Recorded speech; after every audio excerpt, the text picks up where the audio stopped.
on the agenda is that there is no agenda. I just wanted to get everyone in the same room and look at each other's faces and say hello and welcome to this weird and unprecedented summer school and summer sessions.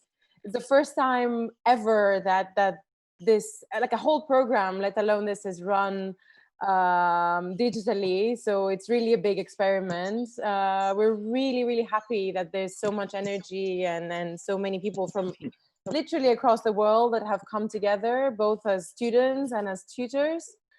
And normally if we were at Bedford Square, we would have like a big drinking session the night before at the AA bar.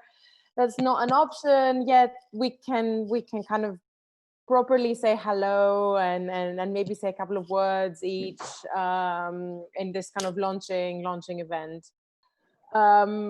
Just to kind of advertise the rest of the week for the ones participating in the summer school, we're going to all tune in on 10 o'clock tomorrow morning for unit presentations and unit selection.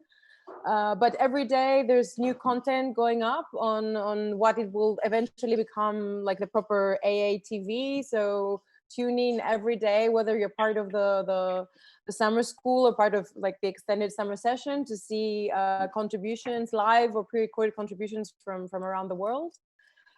Today you can have a proper look at the videos that each unit prepared, so you have a sense of what we are going to be working on, what we're going to be interrogating during the following week. And every day there's going to be new material coming up for everyone to kind of see and discuss and exchange upon. Chris, I knew you were going to do that. I could just tell. I just knew it. Listen, just a kind of huge welcome to everyone. Goodness gracious, a really big welcome to everyone. My name's Chris Pierce. I am the head of the AA's Visiting School, which is about 50 different programs that we run around the world.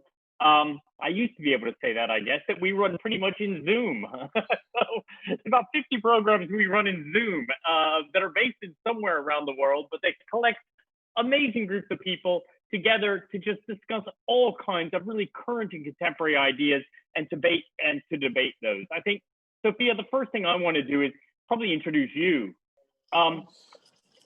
Sophia, who has taken over this mantle of being the head of the summer school, which the AA has had a summer school for over 40 years now, first one ever in Zoom. And Sophia, so hats off to you for trying to do this, yeah? I mean, you have set up an amazing program, extraordinary program. In fact, I think, quite frankly, the biggest program that we've ever had to go along with the summer school.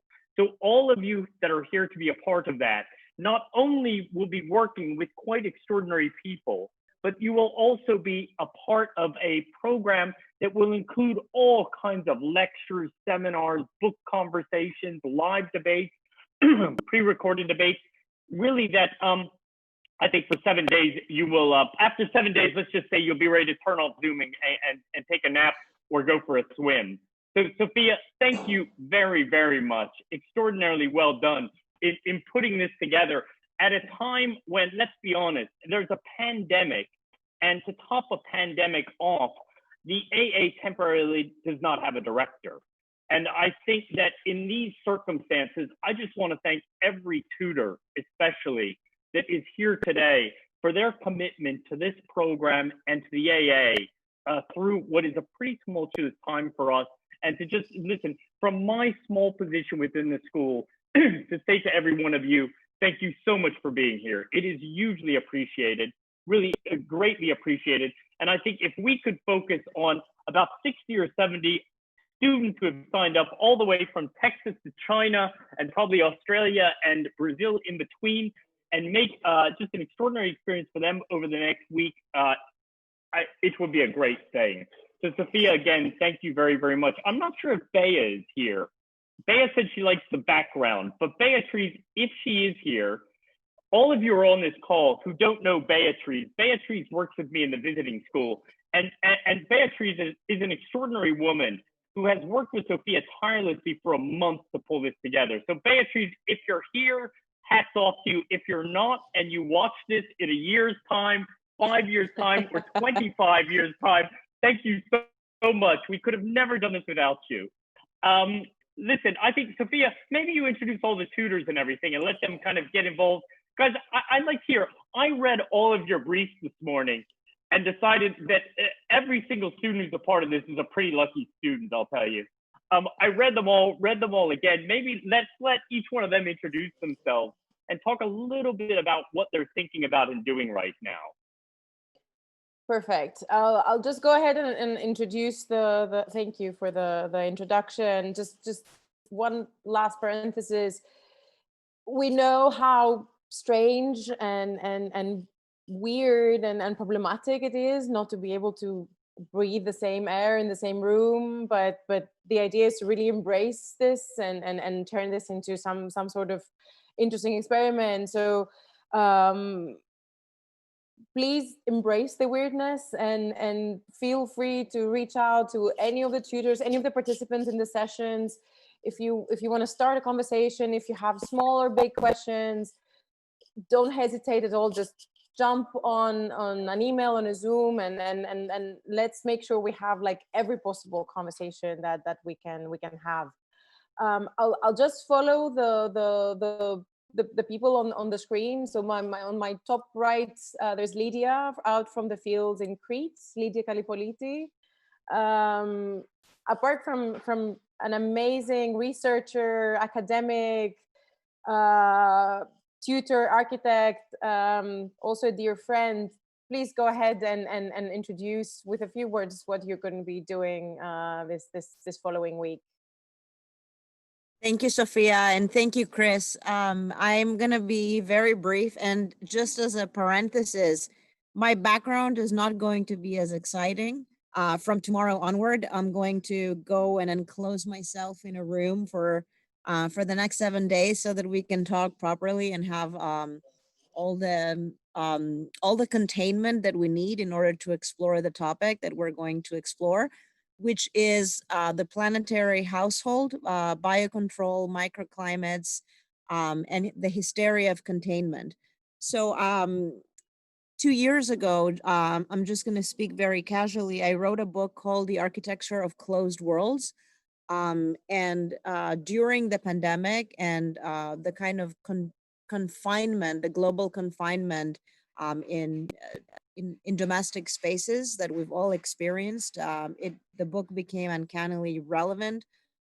So the idea is to really focus on reinventing the house, speaking about domesticity, the idea of biocontrol, epidemics, and biocontrol, and use the element of absurdity that I have very much enjoyed witnessing at the cartoon drawings of a British cartoonist, Heath Robinson, in the early 20th century. So he was inventing all of these machines that were machines of absurdity. And I think that during confinement, machines are inhabitable. They have become something like pets, something like friends. They are machines of ingestion and excretion of the house. So we're going to focus on these drawings of Heath Robinson and hack them, basically, produce own drawings while discussing confinement and biocontrol in domestic spaces. So I very much look forward to working with you. We're going to produce a catalog of domestic absurdity and hopefully a publication at the end of it, and investigate the work of Heath Robinson relative to contemporary projects like Philip's Microbial Kitchen.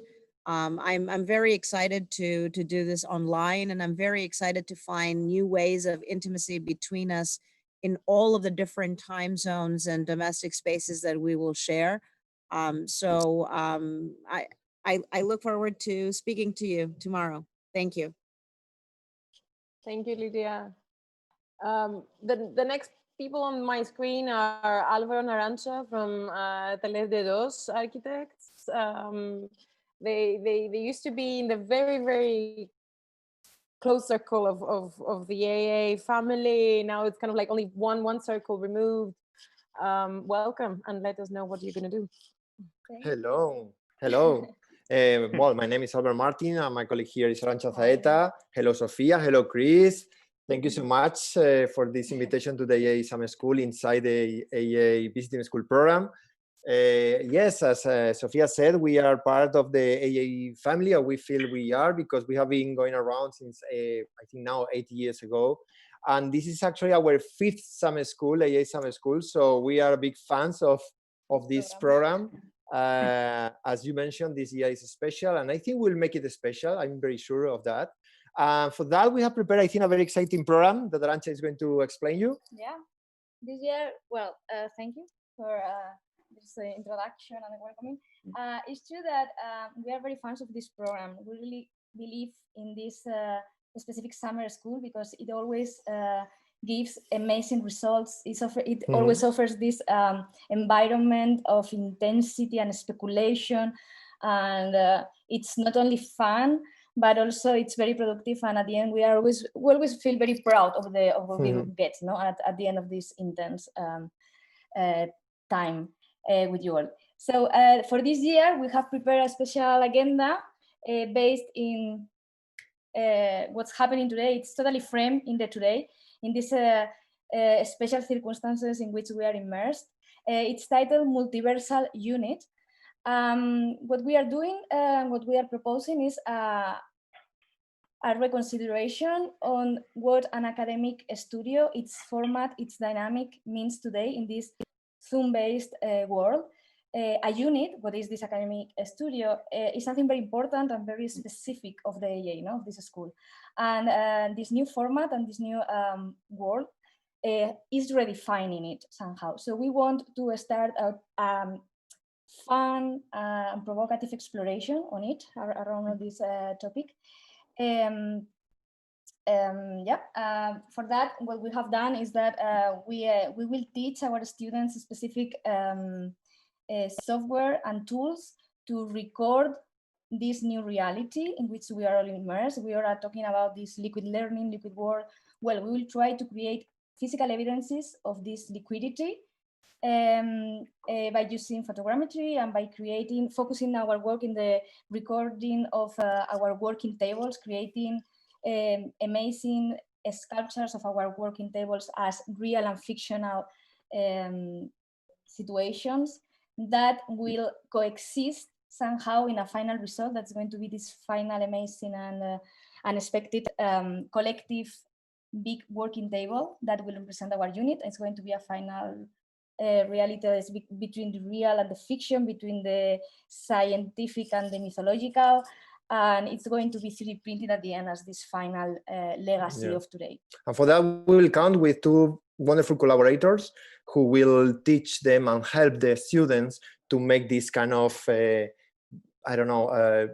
big challenge to make it real, for sure. Fantastic. Thank you. Nice to have you guys back as well. Hi, Chris. Alvaro, you've only got this beard going though. I know. This is the quarantine aesthetic effect, Chris. It's being contextual. So the next group on my screen is Oli and Raluca. Are you there? I can't. Yes. Yes, you are. There you are. Ral is here as well. We're just on separate screens, but we are here. As well. Yeah. So just a quick one. Hi, Sophia. Hi, Bea. Hi, everyone. So yeah, just a quick one. My name is Olivia Lugojan-Genchu, and as you know, I'm teaching with Ralu Vagrada Mandi. The short version to that is Oli and Ralu, and I think it's easy to keep it as such. It's the first year we're teaching as part of the summer school, and we're really excited about this. We are teaching the AA, I'm teaching it for about 8 years, and Ralu's joining me for about 2 or 3 years in various programs of the AA, from the first year to intermediate, as media studies tutors as well, all the way to MA. Myself, currently, I'm also running the Media Studies Lab at the AA, which is quite an exciting corner. But yeah, that's a bit of the context, let's say. But again, summer school is a new challenge and it's amazing. And I think we can't be more excited about this format, opposite to many others. And that's because a lot of our agenda orbits around digital technologies and translocation, as we mentioned in the brief as well, and connectivity and how a digital space can be defined. And where is exactly this bridge, the pros and cons of digital media in architecture, and what is the right balance between what is to be digital and stay digital and what is to be physical and should stay physical. So the background behind me, I think, is the most boring background you will see during this course, as we want to be extremely contextual to the geography and almost opposite to Lydia. From now on, everything you'll see behind us will be probably nature. And that's what we encourage to do, the students to do as well. So Lydia will have a different background.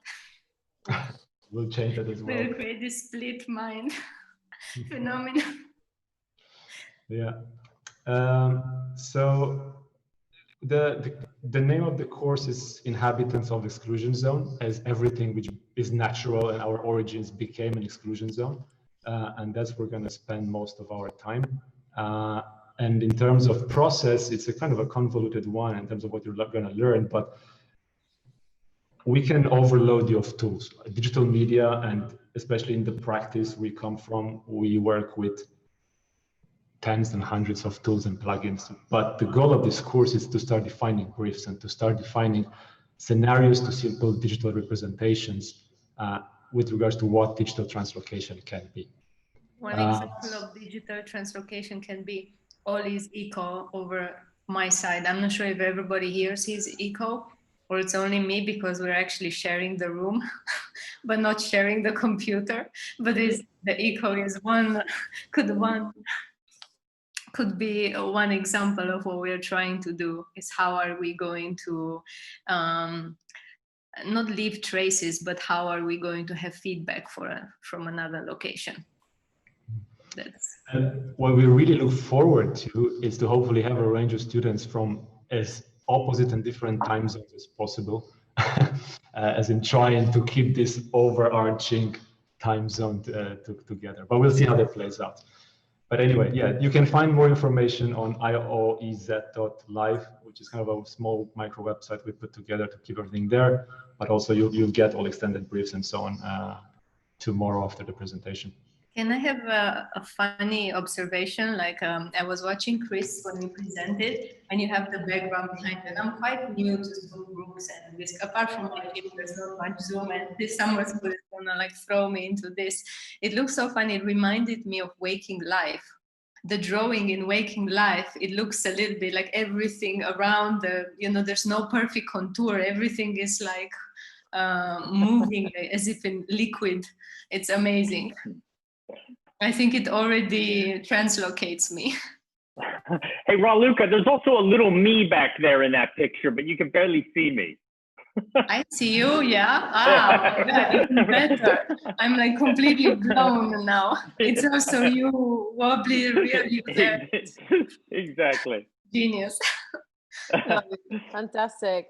I see Neras. Where's Neras? Where's Neras? On my first screens. There. Hey guys, how is everyone? There he is. Welcome. Welcome. Thank you so much for having me. Sophia and Chris and the AA actually had a chance to visit the AA. This is kind of sad to admit, but for the very first time just last year, and give a talk, and was really amazed by the quality of the student work and the faculty and the conversation. And so it's really an honor to be here. I have a small office in San Francisco called the Open Workshop, and I also teach in San Francisco at the CCA. And my work is kind of, I would say, positioned at trying to understand the relationship between architecture and its political capacity.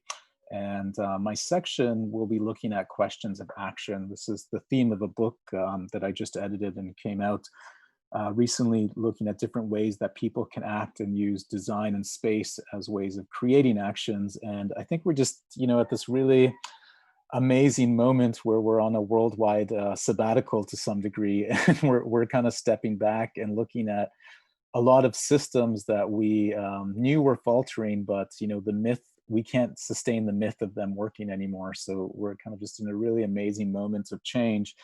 And while it's really tough for us to all be on Zoom and socially distance, it is also amazingly inspiring to see protests happening throughout the world, and the early stages of some systemic changes that are occurring. And I'm really fascinated by how we as designers actually create the theaters for these change. That I'm kind of taken by that, you know, despite how far we've come as a world, that the street is still the theater for the protest. You know, and it seems in some ways so archaic, given everything that's changed, that this medium of the protest and the street as the set would still be, you know, the main de facto way for us to enact change.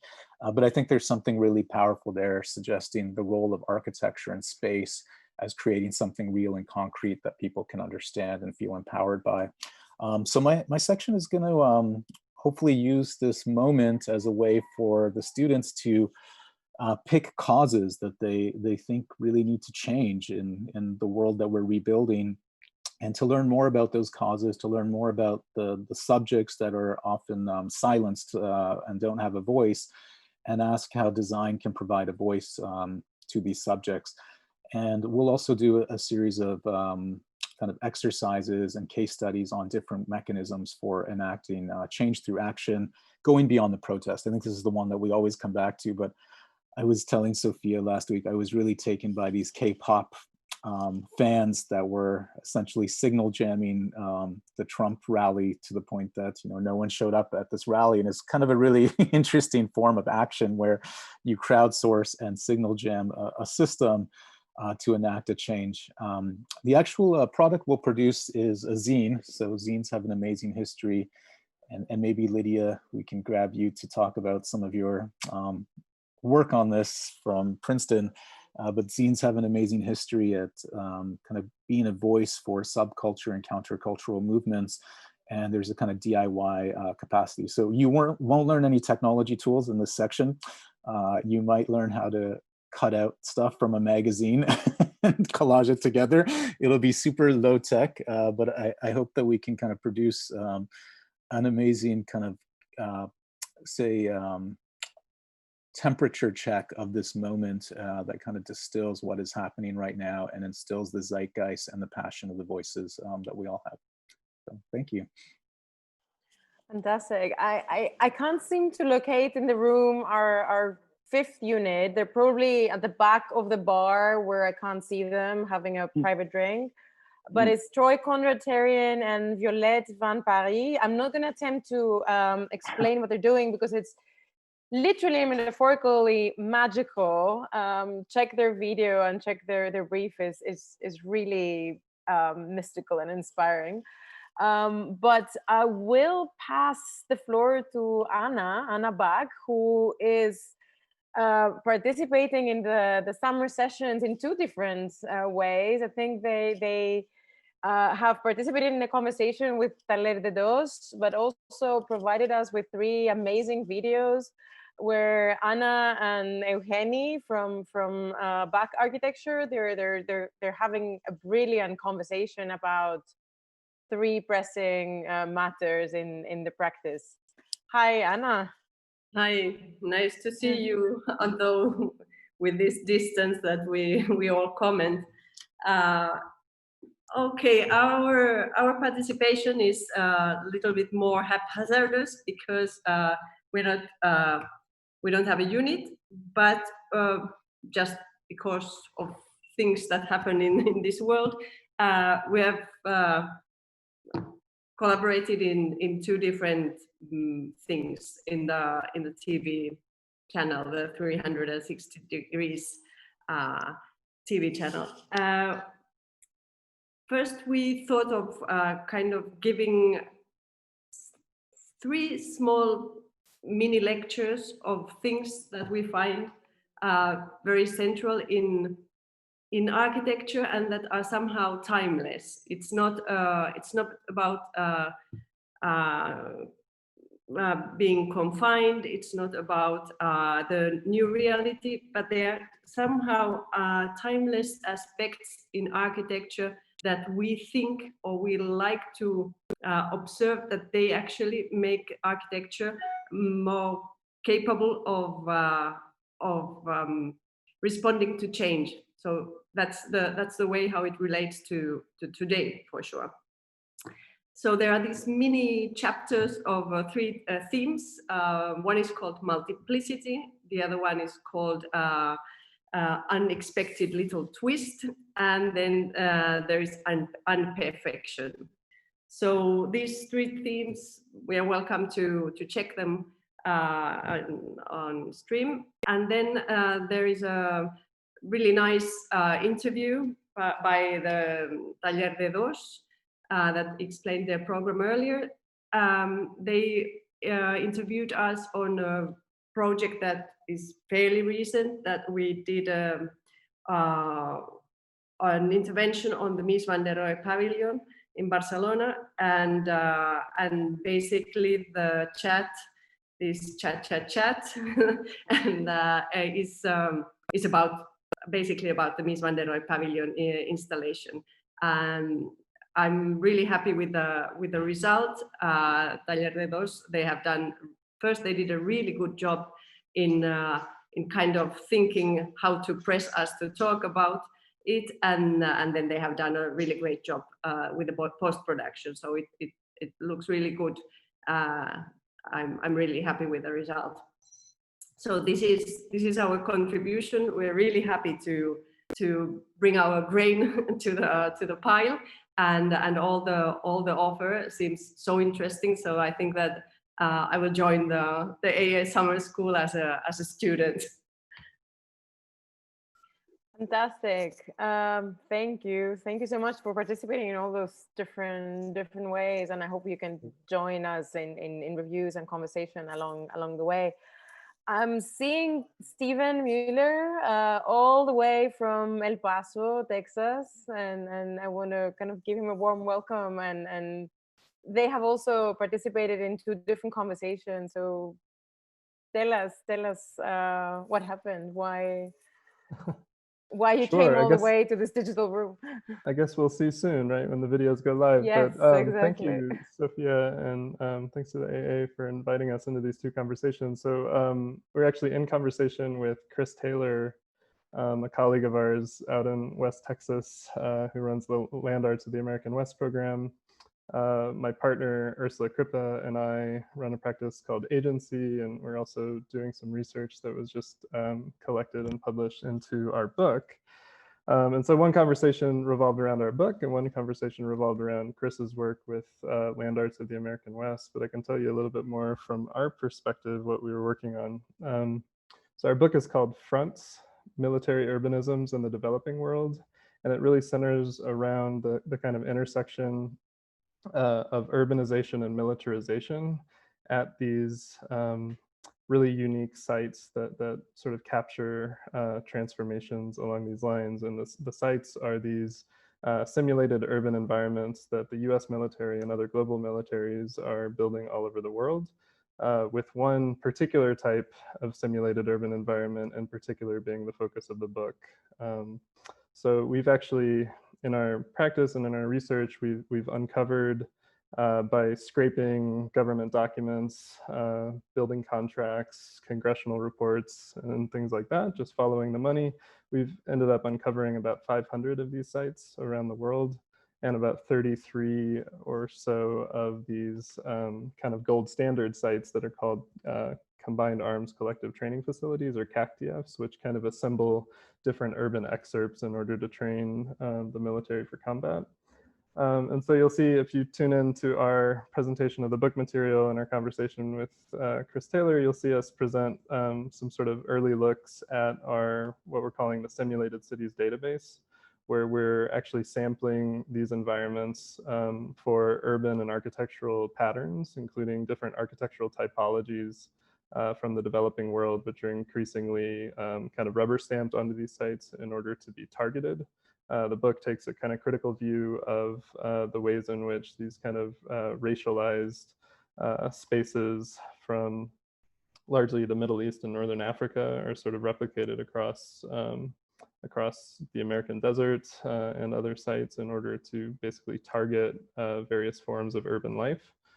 And yeah, so I'd encourage you all to tune in. We had an amazing conversation with Chris. I don't know if Chris is here. I don't see him, but he'll actually also explain how he's adapting this long-term program of his called Land Arts of the American West that takes students throughout the American West looking at land art and looking at different forms of land use. He's run this program for decades with all sorts of students and scholars. He's had to adapt it radically in the face of COVID. And so he'll introduce you to a few of those adaptations, and we explore in our conversations the kind of overlaps between the various approaches to looking at territories. Fantastic. I think I'll have like 2 more people share their interference with the summer program, and then we can kind of have a general conversation. Nerma is one of the people who did this kind of long lost art of book reviews that was transcribed to an online pre-recorded video message. There's several, but Nerma did one of them. Welcome. Do you wanna share a couple of words on your book review? Thank you so much for inviting me. I really enjoyed contributing to these sessions. I reviewed the catalogue for an exhibition in the Hayward Gallery, which opened just very briefly before the lockdown, and then it was forced to close. So the book review is really an excuse, obviously, to talk about the catalogue and about the, but also about the works in the exhibition itself. It's called Among the Trees, as you can see in my background. And it's really fascinating exhibition with many amazing pieces which don't really translate in a book format. So I do hope that they reopen it in Hayward Gallery. If they do, then make sure you try and go and see it if you're in London. And it's really important because it deals with this very difficult issue of trying to design, trying to create art which protects and cares about the environment and about trees, but at the same time, with this paradox of at the same time potentially destroying the very object that we are trying to protect, so destroying trees. Thank you so much.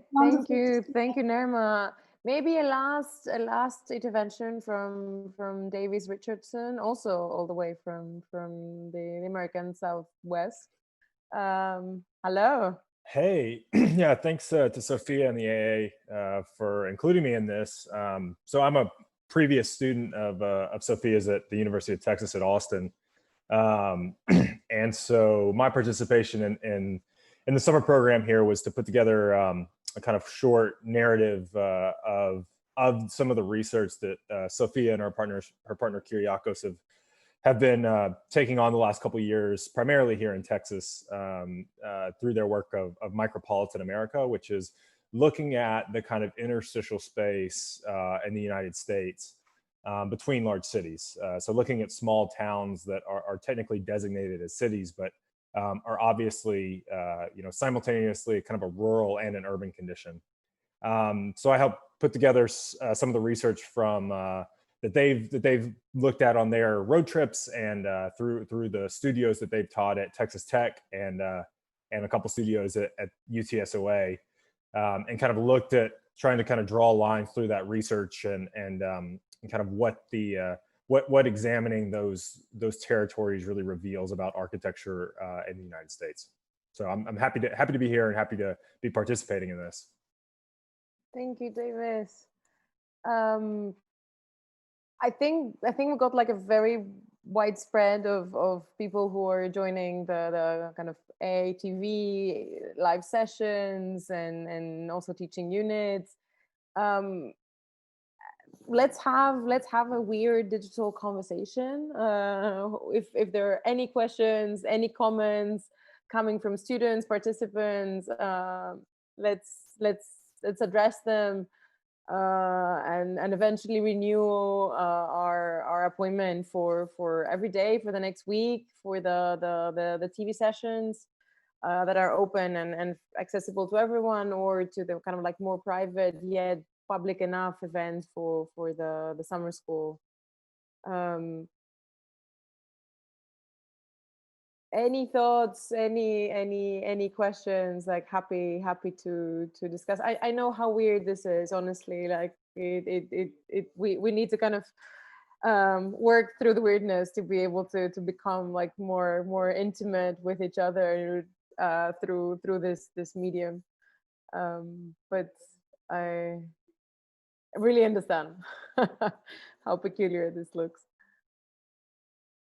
Okay, I mean, I'm not gonna force anyone or call anyone Sophia, to. Yes, I know please. we are not the students, but I would like to add something, because to be totally frank, I think all the units are so nice and all the tutors are so good that I would say to all the students that just jump from tomorrow on and enjoy the week, because I think it's going to be super fantastic. And even if you don't understand a word about what you are going to do, even much better, because it means that you will learn something that probably you don't know at that very specific moment. So just to encourage them to jump into the unknown. No, exactly. I think the selection of the units was such in order to be as diverse as possible. The same with the material for the public program of this week. So I hope that it can generate a conversation, questions,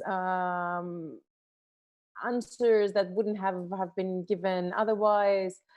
I agree, like the follow your curiosity and maybe your gut instinct as well, in order to kind of find yourselves in the unit that makes more sense. But also in order to explore all the material that is going to be uploaded daily in the ATV. Any other thoughts, like from any student or otherwise participant? Well, I just wanted to congratulate for the work that I understand has been very, very fast, very intense, and very, very widely spanned, because you have been in contact with so many people with so many different ideas, and I want to congratulate you for the result. Then there will be the results of the students, but at the moment it looks really good. Sophia and all the team, just congratulations. Thank you. Let me just say one more time, maybe reiterate what Chris has said. This was challenging. It's completely unprecedented. The summer school is a difficult program to kind of put together. It's the last program during the year. Everybody is exhausted, but in the same time, there's this pleasure of coming together in London for 3 weeks usually. So suddenly we had a much more complicated structure to deal with without the pleasure of actually meeting in the same room. Feel free again to reach to any of us, to myself, to Beatrice, to Chris, if you have any questions, any concerns, anything that doesn't make sense. This is all new to everyone, and we're really trying to kind of embrace the challenge and make this as productive as possible. The next appointment is for tomorrow at 10 o'clock British Standard Time, in order for the kind of full length presentations from the unit tutors. We will be at the end of it, we will expecting your emails with your unit selections, and we will get back to you as soon as possible, trying to accommodate everyone's first choice in order to get this week started, hit the ground running, and be able to produce the most kind of phenomenal, albeit digital, summer school possible. Thank you so much. And an idea. Please. Shouldn't we all have our faces on, or some like cool avatar? Since we're a part of the family of the summer school now, we should all be very intimate. Show like a, you know, my elbow, like be a little bit more casual, because we're gonna meet tomorrow, and eventually we have to see our faces, no? Yes. So like prepare a cool avatar. If people are shy, then show us your avatar. Maybe we should give them an award at the end of the summer school who has the coolest avatar. Oh, someone has, oh, Sensi has the AA as a background. That's nostalgic. Hi, everyone. Fantastic. No, I mean, again, it's really inspiring to see all these people, all these energies coming together. We're literally spread around the world. The idea is to make the most sense out of the different time zones and be able to connect in kind of all possible and available ways. So thank you so much, and see you tomorrow at 10. Thank Bye. you. Thank you very much. Thank you. Bye-bye. Thank you so much. Thank you so much. Bye-bye.